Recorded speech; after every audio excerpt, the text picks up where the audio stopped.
ধর্ষণের পরিহার বেড়ে গেছে। এইটা কি আপনারা জানেন যে কি অবস্থা? আমরা কি ছিনতাইয়ের জন্য ছিনতাই বাড়ছে, সবকিছু বাড়ছে। কেন? আমাদের কোনো সিকিউরিটি নাই রাস্তায় নামলে। আচ্ছা, আমরাও তো কারো মা বোন, আপনারাও তো কারো মা কোনো বাবা থেকেই জন্ম নিয়েছেন, তাহলে আপনারা কেন আমাদেরকে এতটা অসম্মান করেন? আমরা কি সম্মান করার যোগ্য না?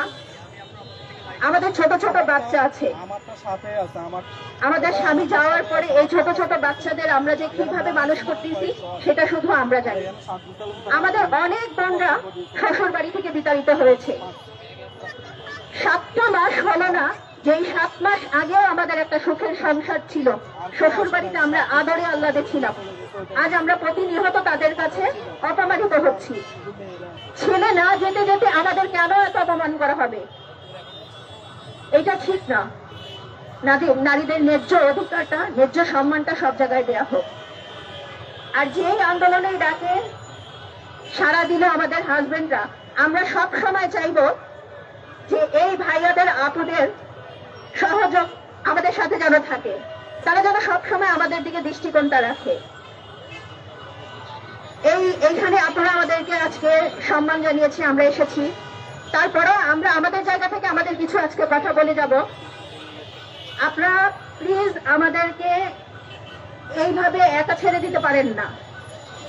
আপনারা কিন্তু একটা বারও কেউ আমাদের বাসায় গিয়ে খোঁজ নেন নাই যে আমাদের বাচ্চাগুলো কিভাবে আছে, আমরা কিভাবে আছি, আমরা আদৌ কিভাবে চলতেছি।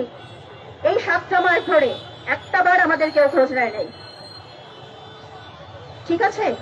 তো আপনারা আপনাদের সবার জায়গা থেকে, আপনাদের নিজ নিজ জায়গা থেকে কাজগুলো সুন্দরভাবে করবেন, আমাদের পাশে সহযোগিতার হাত বাড়িয়ে দিবেন।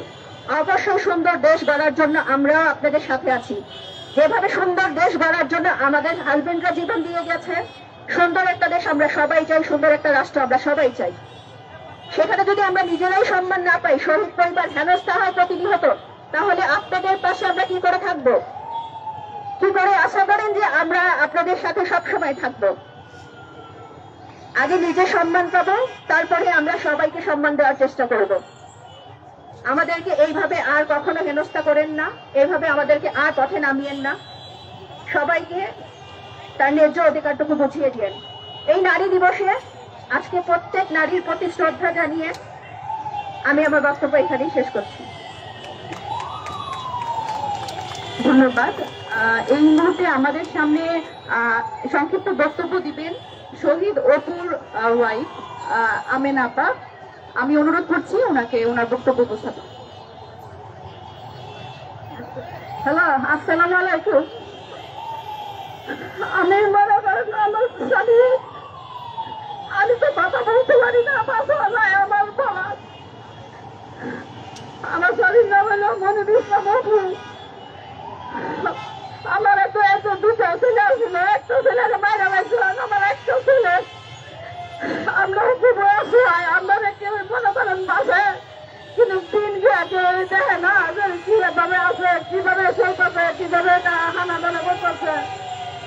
আমরা অনেক অসহায় ভাই। আপনারা আমাদের ভাষা আছেন, আপনাদের ভাষা আমরা তাহলে সবসময় আমাদের মনে করেন স্বামী মারা গেছে পরে সবাই আপনারা খেলা করে। কেন এটা উত্তর দিতে পারবেন? পারবেন না। কিন্তু মনে করেন আমরা অনেক অসহায়, আমরা না হয় দিন করতেছে। আমার ঘর ভাড়া নাই, আমার বাড়ি ঘর নাই, কিছু নাই, ঘরে তালা বাইরে দিছে বাড়িওয়ালা। আমরা কোথায় যাই কোন? আচ্ছা, 7 মাস হয়েছে আমার স্বামী মারা গেছে। আমার স্বামীর কি বিষা ছিল কোন? একটা গুলিতে মনে করেন আমার স্বামী শেষ। আমার স্বামীর মেডিকেল নিচে ধরে নাই, মেডিকেলে বললো না, লাশের লাশ। আমার মনে করেন নারীর সম্মান আপনারা দিয়েন নাই। আমার মনে করেন আমার ছেলের একটা চাকরি রেখে আমি অনুরোধ করি, আমার কাজ কাজ নাই, আমি মনে করেন কাজ তো পারি না, আমার ভালো ভালো না, পাওয়ার সমস্যা। মনে করেন কি করবো তাহলে? হন তো উপায় নাই। হন আপনাদের দ্বারা হাসছি, আপনারা আমরা বাঁচান, আমরা একটু সম্মান দিয়েন ভাই। নারী দিবসে আসছি ভাই, আপনারা ভাই বোন সবাই আছেন, তাই আপনারা ভালো থাকেন। আসসালামু আলাইকুম। ওয়ালাইকুম সালাম। এই জুলাই অভ্যুত্থানে এই ঢাকা বিশ্ববিদ্যালয় ক্যাম্পাসের খুব পরিচিত মুখ এবার কথা বলবে, এবং সে এই জুলাই অভ্যুত্থানে তার আপনারা বিভিন্ন সময় তাকে দেখেছেন, এবং সে বেসরকারি বিশ্ববিদ্যালয় ইউ ল্যাবের স্টুডেন্ট শ্যামলী সুলতানা জেদলি, কেন্দ্রীয় সংগঠক বাংলাদেশ গণতান্ত্রিক ছাত্র সংসদ। আমি তাকে অনুরোধ করবো তার সংক্ষিপ্ত বক্তব্য উপস্থাপনের জন্য। আসসালামু আলাইকুম। আজ আন্তর্জাতিক নারী দিবস। আমি মনে করি বাংলাদেশে এই নারী দিবসে কিংবা বিভিন্ন সময়ে নারীদেরকে মঞ্চে উঠিয়ে যখন সংবর্ধনা দেওয়া হয় তাদের সফলতার জন্য, যখন নারীদেরকে মঞ্চে উঠিয়ে ফুলের তোড়া দেওয়া হয়, ক্রেস্ট দেওয়া হয়, সংবর্ধনা দেওয়া হয়, এগুলো আমার কাছে মনে হয় ঘনিতা। কারণ বাংলাদেশে নারীরা যতটা না সফল তার থেকে বেশি নির্যাতিত এবং নিপীড়িত।